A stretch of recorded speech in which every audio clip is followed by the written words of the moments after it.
At one point, every Saturday in America started right here. The blue and yellow logo, the smell of buttered popcorn, and endless aisles of VHS tapes. In 2004, Blockbuster ruled the world with 9,000 locations and a staggering $5 billion valuation. Today, only one single store remains on the entire planet. But what most people don't know is that Blockbuster didn't fail because of Netflix. At least, not in the way you think.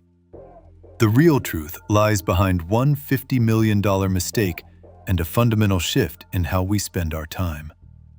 It all started in 1985 in Dallas, Texas. While other video stores were small and dimly lit, Blockbuster felt like a modern supermarket. But their true power wasn't just in the tapes. It was in the data.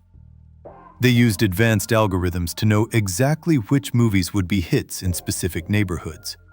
It was Netflix before Netflix.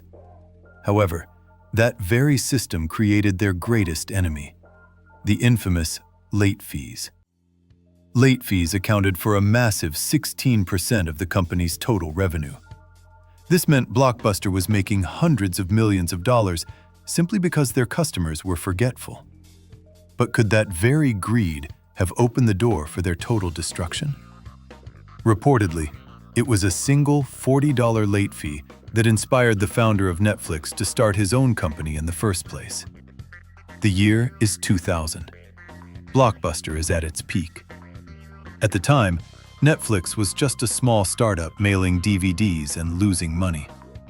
According to publicly available information, the founders of Netflix offered to sell their company to Blockbuster for $50 million. Blockbuster's CEO reportedly laughed at the offer, dismissing online streaming as a ridiculous niche. But while the world moved forward, Blockbuster stayed trapped in physical spaces. Debts began to pile up, and deals with movie studios became increasingly unfavorable. They allegedly tried to launch their own streaming service, but it was too little, too late.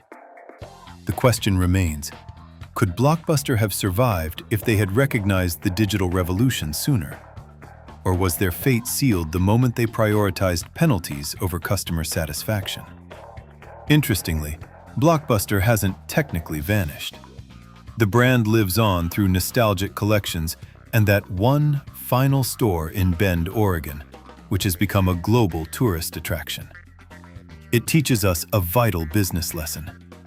It's not enough to be the biggest. You have to be willing to change, even if it means destroying the very thing that made you rich. Blockbuster was the symbol of an era, but it's not the only giant that vanished overnight while we were looking the other way. If you still remember the smell of a Blockbuster store, let us know which movie you rented the most in the comments.